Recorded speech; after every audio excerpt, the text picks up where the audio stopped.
কোনো আশার কথা বলবো না। আমরা যখন অপারেশন করার জন্য প্ল্যান করতেছি তখন ওনার ভাই উনি বুলেট বুদ্ধিসম ওনার সাথে ছিলেন, উনি কিন্তু বলছিলেন যে বেঁচে নাই, তারপর আপনারা করেন। আমরা এই ধরনের ক্ষেত্রে যেটা করি, খুলে ফেলে খুলে মগজের ভেতর যে রক্তগুলো থাকে ওগুলো আমরা বের করে দিই, যাতে ব্রেন বড় হওয়ার সুযোগ পায়, ব্রেনের ভেতর যে চাপটা আছে সেই চাপটা যাতে কমার সুযোগ পায়। এটাই হলো এটার ম্যানেজমেন্ট।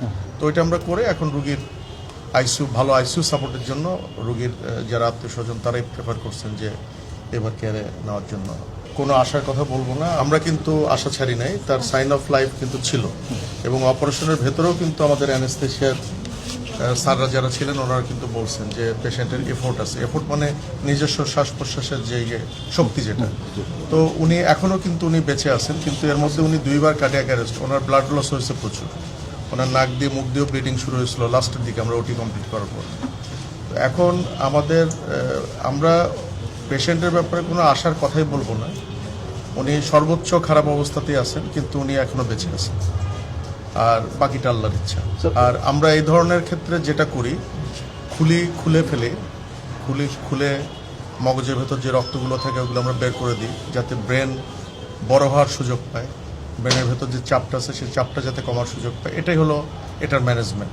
তো এটা আমরা করে এখন রুগীর ভালো আইসিইউ সাপোর্টের জন্য রুগীর যারা আত্মীয় স্বজন তারাই প্রেফার করছেন যে এবার কেয়ারে নেওয়ার জন্য। স্যার, গুলি কি বেরিয়ে গেছিল স্যার?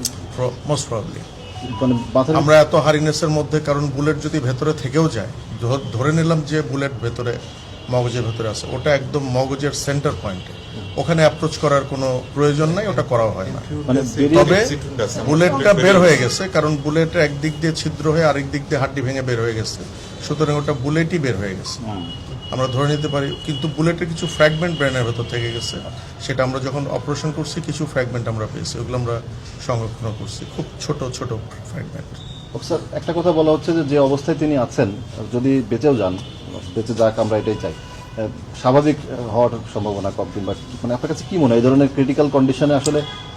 এই ধরনের পেশেন্টদের ক্ষেত্রে আমাদের একটা প্রেডিকশন আছে, কিন্তু এই প্রেডিকশন আমরা কখনোই ডিসক্লোজ করি না। আপনি এটা আমার কাছে জানতে চান না, রোগীর অবস্থা খারাপ।